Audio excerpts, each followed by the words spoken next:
Olá, bem-vindo ao canal. Abra o seu coração para receber uma palavra que vai mudar a sua vida. Compartilhe, se inscreva e deixe o seu like. Capítulo 9, versículo 11 de Eclesiastes diz assim: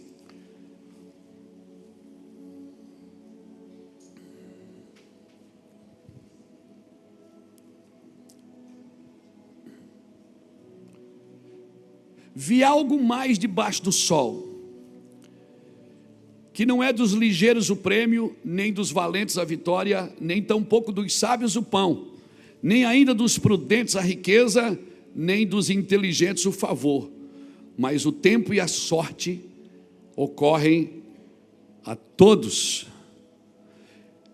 E tem outra versão que eu gosto muito que diz assim: observei outra coisa debaixo do sol, aquele que corre mais rápido nem sempre é o que ganha a corrida, e o guerreiro mais forte nem sempre é o que vence a batalha. Às vezes os sábios passam fome, e os sensatos não enriquecem, e os instruídos não alcançam sucesso.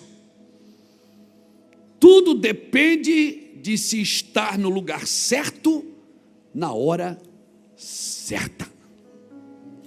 Aleluia! Aleluia!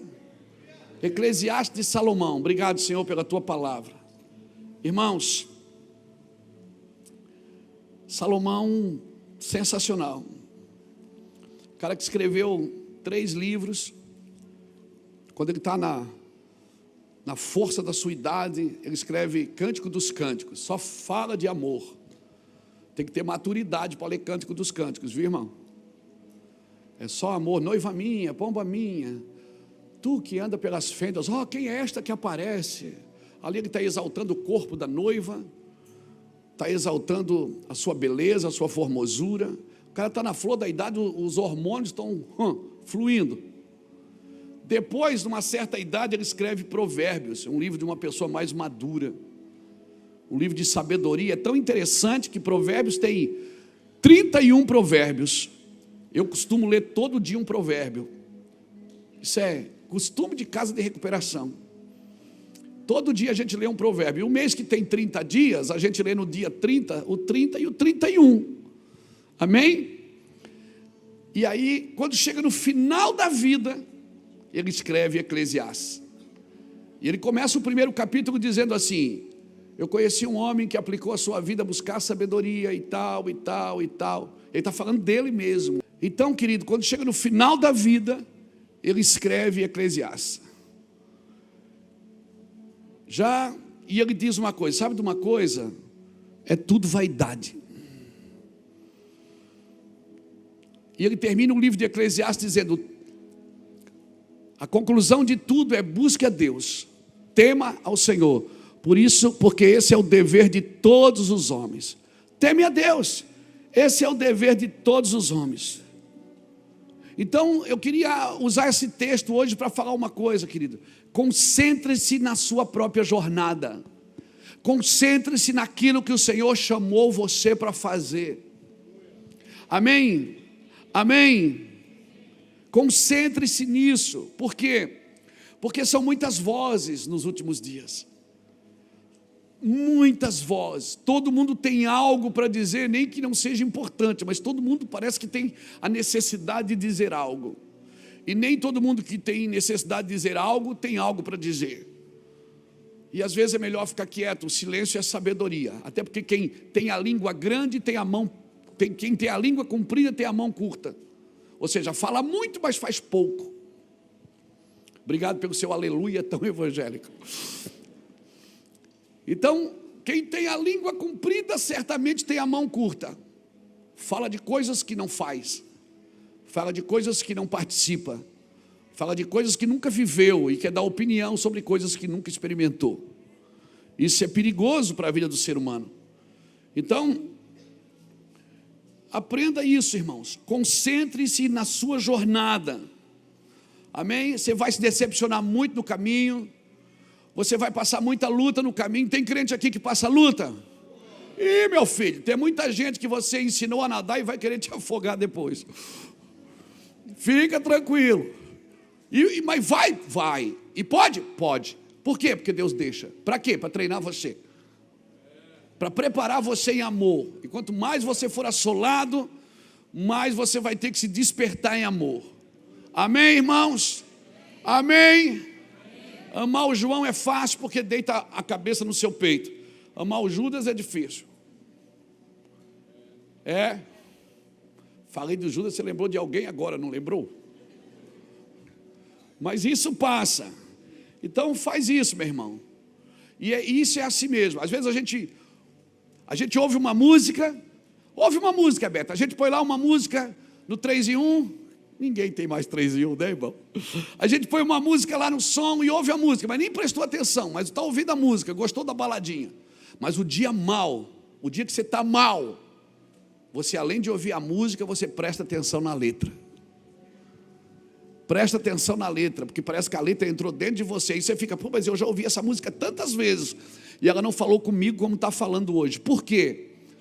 Porque, irmãos, é assim. Tem dia na Bíblia que você lê como lê. É a minha teoria. Acordar de manhã, ler provérbios, é a minha teoria. Mas tem dia que aquele negócio entra dentro de você e tira você de certos lugares que você entrou. E você fica pensando, cara, eu já estou lendo esse negócio há 28 anos. Mas parece que tem um dia que é o dia D, né? Aquele dia assim. Então, meu filho, descansa o seu coração. Seja tranquilo, seja paciente. Porque não é dos ligeiros o prêmio, nem dos valentes a vitória, nem tampouco dos sábios o pão, nem dos prudentes a riqueza, e nem dos inteligentes o favor. A geração dos meus pais, a geração dos meus avós, ninguém passou na vida deles para destravar eles não acordavam 5 horas da manhã para tomar banho gelado. Eles não foram, é verdade, eles não fizeram nada. Meu avô acordava para ir para a feira.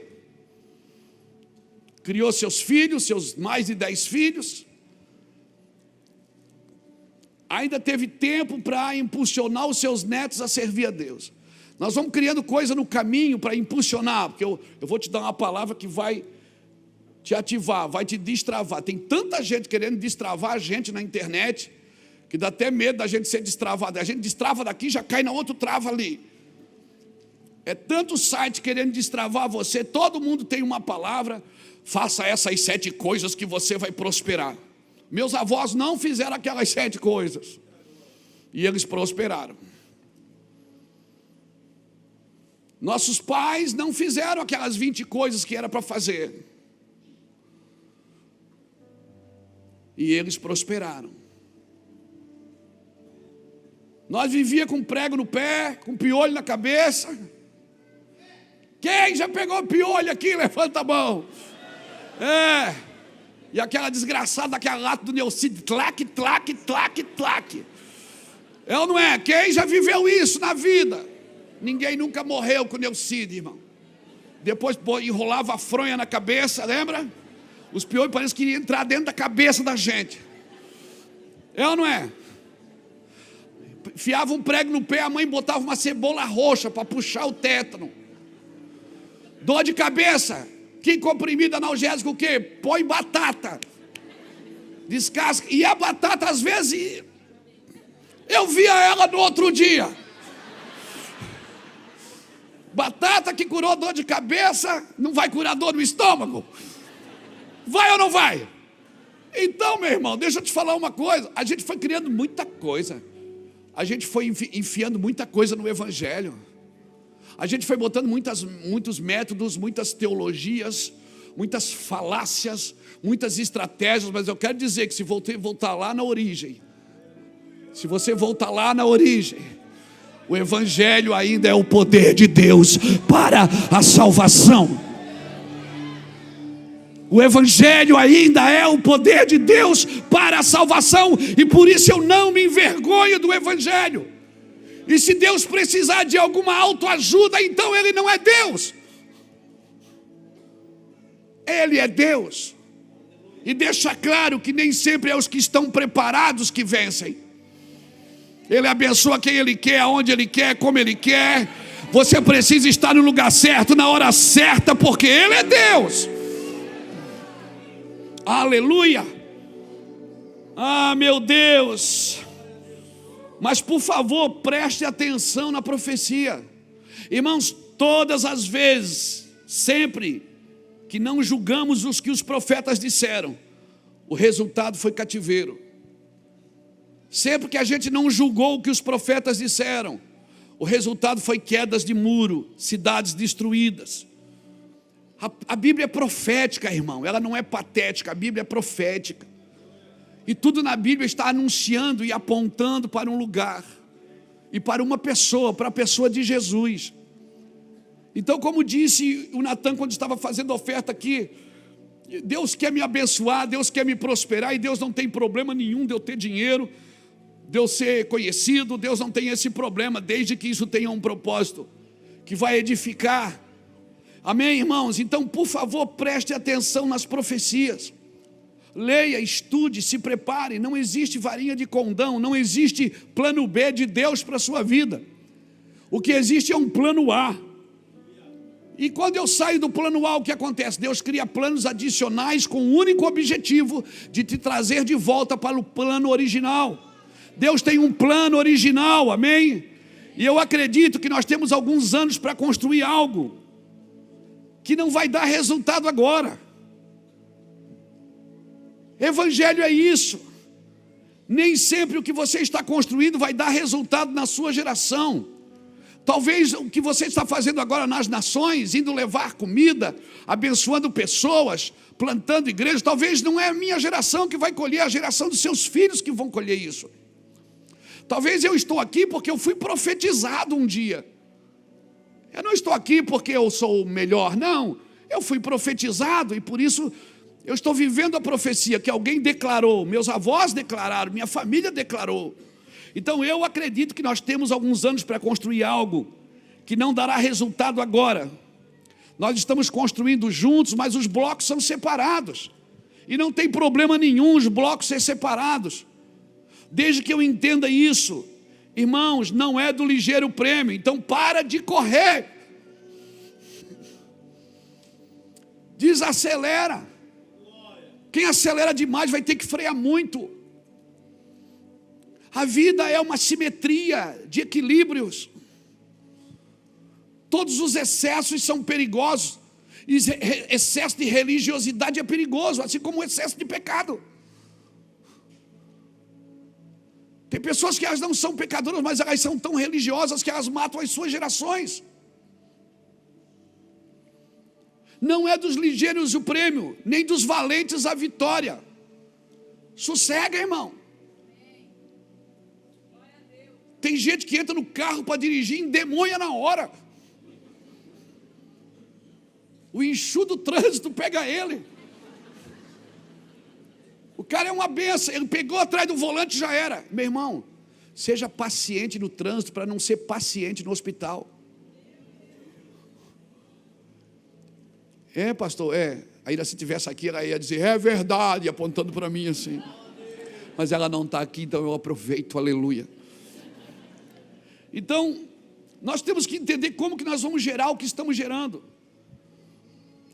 Porque todo mundo aqui, desde essa criança que está ali deitada, dormindo, da pessoa mais idosa aqui desse templo, das pessoas que estão assistindo na internet, todo mundo está gerando algo. Deus não botou na terra você só para fazer peso, você não é a matéria só para fazer peso. Não. Deus colocou algo em você, tem um gene em você que vai dar continuidade. Agora você decide, irmãos. Sabe, às vezes eu vejo uma mulher grávida, eu fico pensando, como que essa criança vai nascer, de parto normal ou de cesárea? Por quê? O parto normal, ele gera dor na hora, a mulher grita e se acaba. Mas daqui a pouco, no outro dia, sai ela e a criança do hospital, ela sai andando do hospital com a criança no colo. A cesárea, ela não sente dor nenhuma. Mas depois você precisa de alguém para cuidar da mãe e do filho. Então, às vezes, nós queremos evitar a dor do momento. A gente quer gerar, mas quer evitar a dor do momento. Não, eu até ganho, mas só se eu não sentir dor. O problema é que você fica doente depois que gera. Pegou isso no seu espírito? Aí depois que nasce o ministério, nasce a carreira, nasce a empresa, aí você não suporta, porque na hora que era para sentir dor, você não sentiu. Então a cesárea, irmão, ela diminui a dor do parto. Mas no outro dia tem 2 doentes em casa. A criança que está ainda de cuidados e a mãe que está de resguardo, que não consegue levantar da cama. Mas ela não teve dor. Uau! Glória a Deus. Então, cara, não tira a dor agora. Se está doendo agora, vai nascer, fica tranquilo. Essa é a diferença. Porque que você gera. E a diferença da igreja que eu vejo de uma mulher grávida, tirando agora parto normal e cesárea, é qual? É que a igreja, ela gera, a mulher grávida, ela gera com alegria e dá à luz com dor. A igreja é o contrário. A noiva do cordeiro, ela gera com dor. Mas quando ela dá luz, ela dá luz com alegria, meu irmão. Então tem muita coisa que está acontecendo na sua vida e você está vendo o ligeiro ganhar o prêmio, o valente a vitória, o sábio o pão, o prudente a riqueza, e você aí chupando o dedo, a coisa não funciona, não vai na sua vida, parece que o seu carro está com o freio de mão puxado, e você está tentando fazer alguma coisa, e você vai acrescentando coisa na sua visão, vai acrescentando coisa naquilo que Deus te falou. Meu irmão, eu passo dias da minha vida tirando coisas desse ministério que não fazem mais parte dos nossos dias. Eu passo dias, horas com os nossos pastores conversantes, não põe isso, não põe aquilo, não põe isso, não põe aquilo, vamos tirar, por quê? Porque nós vamos sentir saudade da inocência. Está todo mundo num frenesi acelerado para prosperar, aleluia. Eu já estive em reuniões de irmãos, eles não congregam aqui, mas são irmãos queridos do Brasil, se reuniram, pastor, nós somos empresários, vem mentorear a gente. Por que você não faz um valor aí, pastor, 50 mil reais por mês, o senhor mentoria a gente, eu arrumo 20 empresários para você mentorear. Eu fiz a conta na hora, né, irmão? Eu fiz a conta na hora, Saulo, porque a minha cabeça é muito boa. 50 vezes 2 dá 1.000, tiro o dízimo, sobra 900. Rapaz, 900 por ano, 5 anos. Oh, meu Deus do céu. Não, irmãos, eu não sou um mentor, eu sou um pastor. Eu fui chamado para pastorear pessoas. Eu acho o trabalho de mentoria importantíssimo, mas para o empresário que está lá na empresa, para alguém que vai lá mentorear ele na sua empresa, nos seus negócios, ensiná-lo a ganhar dinheiro. O meu trabalho não é ensiná-lo a ganhar dinheiro, é cuidar do casamento dele, é ensinar, só cria seu filho assim, faz assim, sabe, é a pessoa, o meu trabalho é com o CPF, não é com o CNPJ. O trabalho do pastor é o CPF, irmão. É o indivíduo, é a vida que está por ali. Porque tem pessoas que só celebram a posição e o dinheiro, mas não celebram a vida que está ali dentro. Tem uma vida ali dentro, meu irmão. Sabe, tem uma vida ali dentro. Tem gente que celebra o que eu prego, mas não celebra a minha vida. Tem uma vida aqui dentro.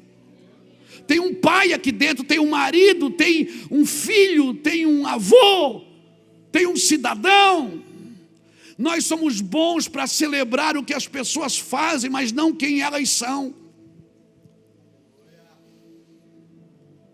Ter certeza que aquilo que você está estudando vai acontecer na sua vida. Eu estou dizendo que uma coisa não substitui a outra. Você precisa ter fé para comprar e vender. Você precisa ter fé para abrir uma empresa. Você precisa ter fé para casar. Casamento, todo mundo deu aleluia. Meu irmão, você precisa casar mesmo para ter fé.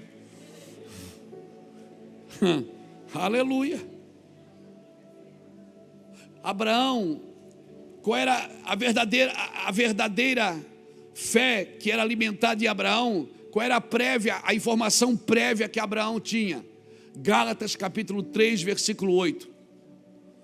Tendo as escrituras previsto que Deus salvaria também os gentios, pré-anunciou o evangelho a Abraão, dizendo: em ti serão benditas todas as famílias da terra. Sabe o que é pré-anunciou? Ele falou primeiro para Abraão o plano dele antes de Jesus, antes de Davi, antes de Moisés, antes de todo mundo. Ele disse: Abraão, vai sentar e vai acontecer isso, até Jesus, até chegar na igreja do Mevan, até chegar lá nas pessoas que vão estar lá, até chegar depois da nossa geração, até chegar nos nossos filhos. Ele pré-anunciou o evangelho a Abraão, dizendo: em ti serão benditas todas as famílias da terra. A minha pergunta é: Abraão viu todas as famílias da terra se rendendo a Cristo? Não, ele não viu, mas nem tudo que você ouviu que Deus ia fazer na sua vida, você vai experimentar. A sua geração, se você fizer as escolhas certas, a sua geração vai viver para colher aquilo que você ouviu um dia. Se prepara, seus netos, seus filhos, seus bisnetos, eles vão viver o que você ouviu um dia. Você pode entender isso? A fé de Abraão, ela tinha uma base sólida. Ele tinha uma palavra de Deus com base no relacionamento com Deus. Não, mas Deus falou comigo. Você tem relacionamento com Deus? Cara, eu não me conformo como pessoas falam que Deus falou com elas, se elas não têm base de relacionamento com Deus. Elas não têm base de relacionamento, não têm amizade, relacionamento. Como que Deus vai falar com você toda hora? É coisa da sua alma, não pode ser de Deus. Porque a palavra de Deus tem que ter base de relacionamento. Para esperar algo, você precisa ter um mínimo de informações do que você está esperando. Por isso que quando Jesus chegou em Jerusalém, que curou aquele cego, e depois no final do capítulo 9 de João, ele abraçou aquele cego se prostrou diante dele, e ele disse: eu vim para aqueles que veem se tornem cegos, e aqueles que não veem passam a ver. Aí tinha os fariseus que disseram: você está chamando a gente de cego? Nós somos filhos de Abraão. Aí ele disse: se vocês fossem cegos não tinha um problema, eu poderia curá-los. O problema é que vocês pensam que veem. O problema não é ser cego, é pensar que vê. Porque é muito melhor tirar uma pessoa da mentira do que uma meia verdade. Por isso que é muito mais fácil tirar uma pessoa do pecado do que da idolatria. É muito mais fácil tirar uma pessoa do pecado do que da idolatria, do que da religião. Por quê? Porque ele faz tudo certo a partir dele, não a partir de Deus. Ele paga todas as suas penitências, faz tudo certinho, tudo arrumadinho, tudo bonitinho, faz o currículo, está tudo em ordem, está zerado o cronômetro. Mas com Deus não é assim. A fé em Deus, não, mas a minha fé é pouca. Não existe tamanho de fé. Deus não deu mais fé para ti do que para ela. A fé é como um grão de mostarda, que quando semeado se torna a maior hortaliça. Ela não é do tamanho de um grão de mostarda. Fé não tem tamanho. Mas por que um tem mais e o outro tem menos? Porque usa mais do que o outro. Ele prefere acreditar em Deus primeiro antes de ouvir qualquer pessoa, antes de fazer qualquer negócio. Ele vai com Deus, passa um tempo e diz: Senhor, eu vim aqui no secreto para te perguntar, o que eu faço? O que eu faço? Irmãos, a idolatria não tem princípio familiar. Como que não, pastor? Deixa eu tocar aqui uma coisa, me perdoa, mas eu tenho que tocar. Hora que passa.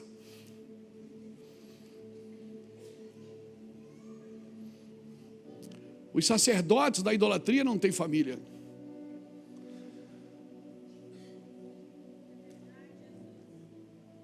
Nenhum santo adorado tem família. Cadê sua esposa? Cadê seu marido? Cadê seus filhos? Como tem expressão de continuidade? Como tem? A idolatria não pode dar continuidade para você naquilo que você está buscando em Deus. A única família que a idolatria reconhece é a Sagrada Família, que é José, Maria e Jesus, mas Maria ainda é virgem. Não, irmãos, Maria não é mais virgem. Ela teve mais filhos. Os irmãos de Jesus, Judas da Bíblia é irmão de Jesus. O Tiago da Bíblia tem tudo para ser irmão de Jesus também. E você vai ver nas escrituras a Bíblia dizendo que Jesus chegou sua mãe com seus irmãos.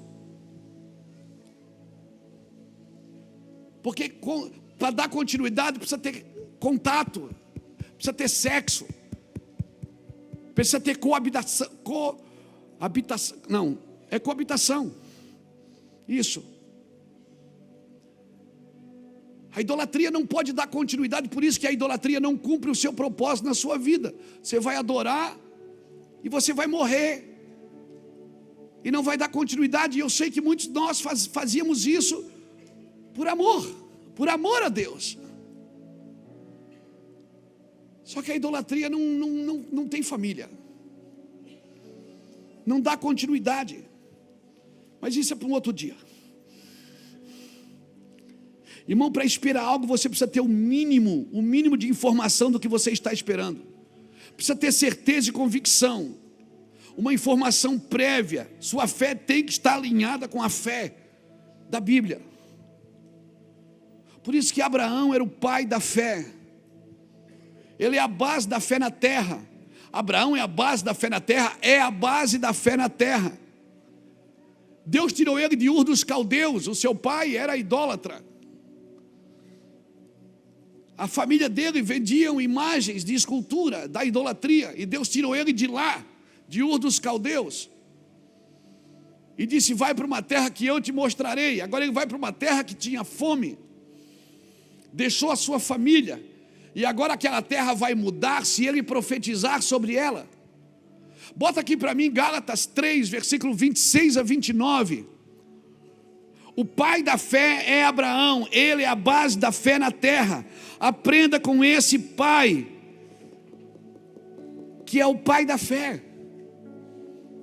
Por isso que a nossa religião, pseudo-religião cristã, ela é judaica cristã, porque o pai da fé é Abraão. Pois todos vós sois filhos de Deus mediante a fé em Cristo Jesus. Porque todos quantos fostes batizados em Cristo, de Cristo vos revestistes. Dessarte não pode haver judeu nem grego, nem escravo nem livre, nem homem nem mulher, porque todos vós sois um em Cristo Jesus. E se sois de Cristo, também sois descendentes de Abraão e herdeiro com ele da mesma promessa.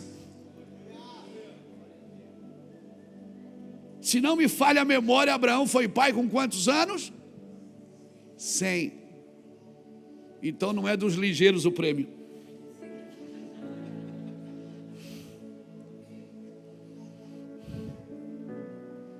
Você viu que Deus vem quebrando performance desde a construção do mundo.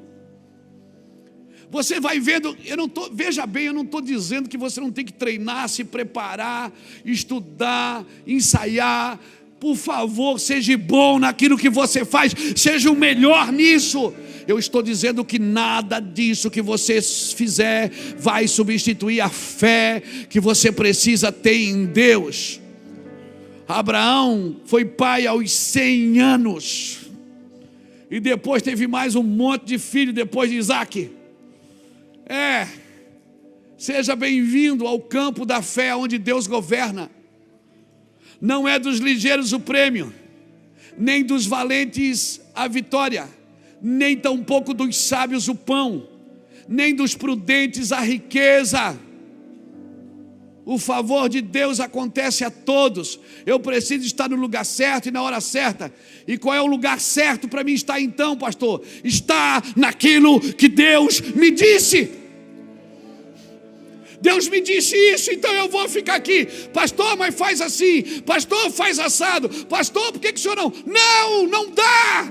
Não dá para ir fazendo o que Deus disse para não fazer. Por quê? Porque lá na frente eu vou ter que tirar toda essa parafernália, e você também. Não coloca nada entre você e Ele. No final da sua vida, sabe o que vai sobrar? Só você e Ele. Naquele dia que Ele tirar o teu fôlego de vida, só vai sobrar você e Ele. Você pode ter dinheiro a dar com o pau, você pode ser ligeiro, sábio, inteligente. O dia que Ele tirar o fôlego de vida, vai ser só você e Ele. Por que você não faz uma boa amizade com Ele agora? Por que você não começa um relacionamento íntimo e verdadeiro com Ele? Por que você não começa a contar para Ele quem realmente você é? Por que a gente pousa de bacana diante daquele que nós vamos terminar juntos? É só nós dois que vamos terminar. Ah, meu Deus. Em ti serão benditas todas as famílias da terra. Por que Pedro voltou lá para pescar num lugar que ele não pescou a noite inteira? Nada. Por que Pedro voltou a pescar num lugar que ele não pescou nada a noite inteira, gente? Porque ele tinha uma informação prévia, ele tinha uma palavra. Volte lá e lance a sua rede. Aí você prefere acreditar na sua experiência. Eu sei fazer, mas Deus está dizendo, você não sabe. Você acha que sabe, mas eu agora tenho uma palavra para te dar. Vai nesse lugar que você pensa que sabe e faz do meu jeito.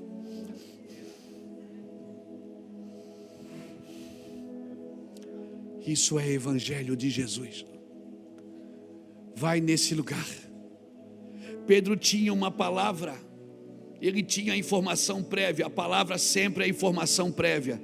Você vai ver nas genealogias da Bíblia que sempre Deus escolhia um dentre os filhos para dar continuidade ao seu propósito. Você vai ver em toda a genealogia bíblica, Deus sempre escolhia um filho. Todos podiam participar, mas Ele sempre escolhia um filho para dar continuidade ao seu propósito. E a pergunta que não quer calar: qual era o critério que Deus usava para isso? Nem sempre estava ligado ao comportamento, mas ao coração. Muitos com o coração correto, mas com o comportamento incorreto. Você já viu que a igreja é cheia de gente assim? Gente que tinha um comportamento incorreto, mas tinha um coração bom. E o Senhor diz nessa noite para você: filho meu, dai-me o teu coração. Porque a partir do coração Deus pode instruir e treinar você para aquilo que Ele quer. Mas se você não tem um bom coração, por mais que Deus te ensine, você ainda vai querer fazer do seu jeito.